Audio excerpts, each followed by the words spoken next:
Vamos fazer um apanhado geral do que nós falamos hoje, citando 7 caminhos do aprendizado, 7 modos de enxergar o aprendizado, né? Todos eles podem ser assim, esquematizados em um mapa mental, que é o que eu vou usar agora para conversar com vocês sobre esses temas todos que nós falamos. A primeira ideia, né, o aprendizado, a importância do início e do final. O início e do final de qualquer aprendizado, de aprender, de conhecer uma pessoa, de assistir uma aula. Como é que a gente começa, como é que a gente introduz, como é que a gente se apresenta, como é que a gente é visto, que roupa que a gente está usando, né, com relação a conhecer as pessoas. E como é que a gente termina, como é que a gente se despede, como é que a gente, ideia final que a gente deixa numa aula, como é que a gente trata as pessoas nesse final, né? Que impressão que a gente deixa, inicial e final. Serve para a aula e serve para o aprendizado. Depois, todo aprendizado e todo conhecimento funciona com a imaginação e a associação. Lembrando desse fato. A memória, a imaginação e a associação do que a gente já sabe com o que a gente está aprendendo. Vai associando coisas novas, imaginando coisas novas. E a criatividade é imaginar e associar coisas que não existem, né? A gente vai criar um futuro que não existe. Criar um novo modo de dar aula, que a gente não dava, né? Um novo modo de transmitir conhecimento, um novo modo de interagir dentro da sala de aula, um novo modo de encarar o colégio como um todo, como eu falei, de conviver mais, a gente ensinar mais, a gente sair daqui fortalecido, interessado, com a cabeça mais aberta, né, na vida real, né, não na vida virtual, todas essas ideias. Depois, a busca do significado. A busca do significado, a compreensão, né? A compreensão, ela funciona com... A gente não está compreendendo algo, de repente a gente começa a compreender, porque o professor está ensinando alguma coisa, a gente vai misturando compreensão, com criatividade, e vai criando o conhecimento. O modo de entender conhecimento, essa compreensão, é fundamental para o nosso aprendizado. Como é que funciona a nossa compreensão? A gente tem que saber algo para associar com o que a gente... Se você não sabe nada de um assunto, qualquer assunto, eu vou estudar, sei lá, biologia molecular.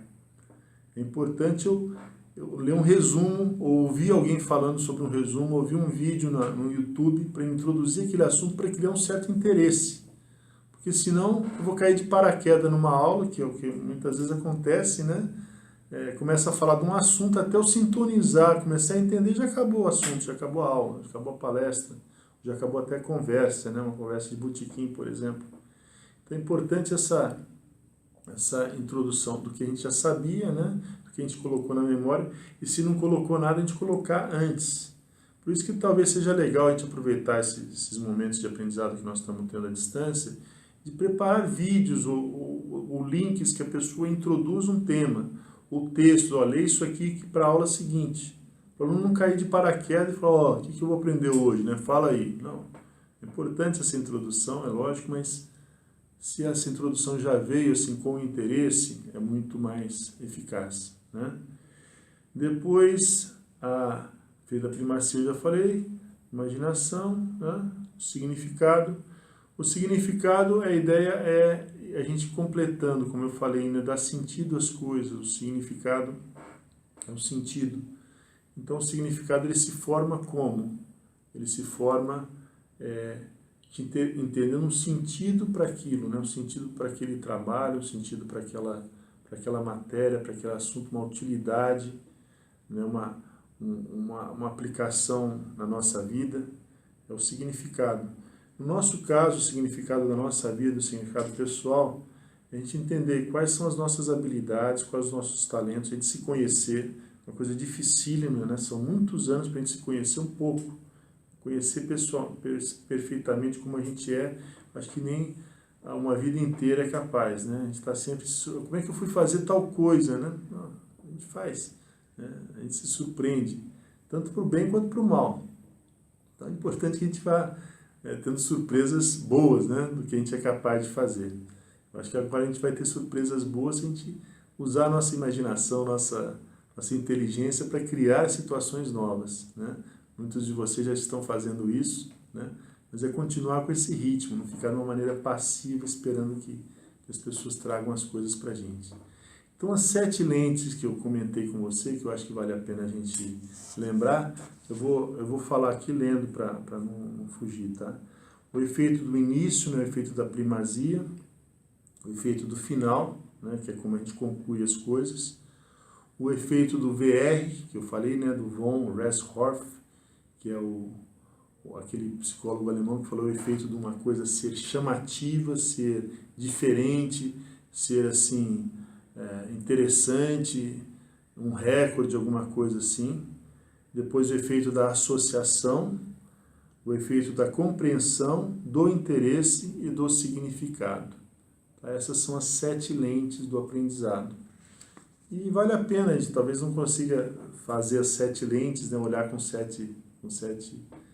7 lentes todo o aprendizado, mas só da gente ter isso interiorizado na gente ao produzir as aulas, ou conhecer uma pessoa, né, ou entender uma propaganda, um marketing, né, de um produto, etc., a gente perceber como eles às vezes manipulam esses conhecimentos para nos induzir a comprar coisas. Um exemplo simples é um shopping center, né? O projeto de um shopping center ele é feito para você se distrair. Você entrar lá dentro para comprar uma coisa e começa a ver outras coisas e você sai sem comprar aquilo. No supermercado também acontece isso, né? No shopping você tem uma vitrine atrás da outra, você não pode ter enxergar uma saída que você lembra de sair. Então a tendência é o negócio você ficar meio entorpecido, para você não você cair na armadilha de consumir mais, né? Então pensem nisso, quer dizer, isso são essa noção do conhecimento aplicada na prática das compras, na prática do marketing, na prática dos relacionamentos e na prática da sala de aula, tá bom?